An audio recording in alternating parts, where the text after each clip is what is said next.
You see this, right? This is your experience and you're meeting it right now. Can you say that you're not?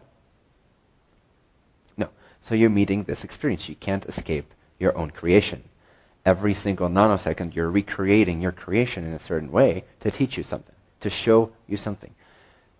Manifestation could also simply be called reflection or the showroom of your unconscious mind. This is your unconscious mind made manifest all the time. Does that make sense? So you're always interacting with your unconsciousness through this very physical, tangible level of your consciousness, which we call physical manifestation. It's an immediate reflection of who you are. It's a mirror. It's showing you your own face. It's showing you more of your whole being. But it's showing you in a way that is conscious to you. And, of course you can deny it and you can avoid it and you cannot be as conscious of it, so then it remains in the realm of the unconscious.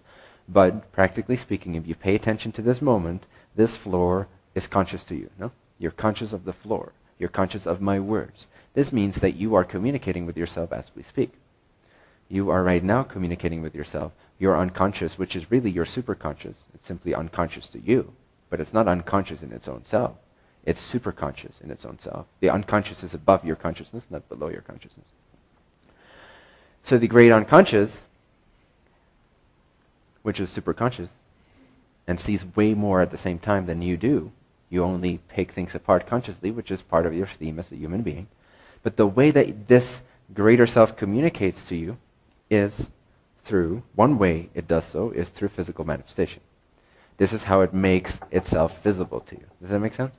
So through your learning experiences, through your relationships, through your businesses, through your job, through your career, through your anything that's part of our everyday situational, physical, relational life, we communicate, we perceive our unconsciousness in a visible form so that we can start to become more conscious of who we are as a vibrational being of consciousness. Everything is a reflection of your vibratory state. Your vibratory state, for most of us, is largely unconscious. The majority of it is unbeknownst to ourselves. So empowerment, again, is to become more conscious of what we're sending out all the time.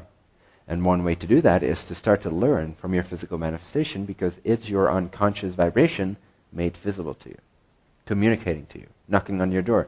Hello, this is what you look like on the inside. Does that make sense? So the physical manifestation is the unconscious mind made conscious, or ideally made conscious if you pay attention, if you want to. But it's made visible at least. So this is how you meet yourself all the time. There is no physical reality, not really. You're just meeting with yourself all the time. Does that make sense? Yeah? Good. So this is a constant stream of communication. It's a two-way communication between one being, which is a paradox, I agree. But it's a two-way communication within one being, within one individuation of the one being. We could say it's your lower self and your higher self communicating, if you want to call it that, just for the sake of clarity. But all the time you're communicating with yourself, you're learning from yourself.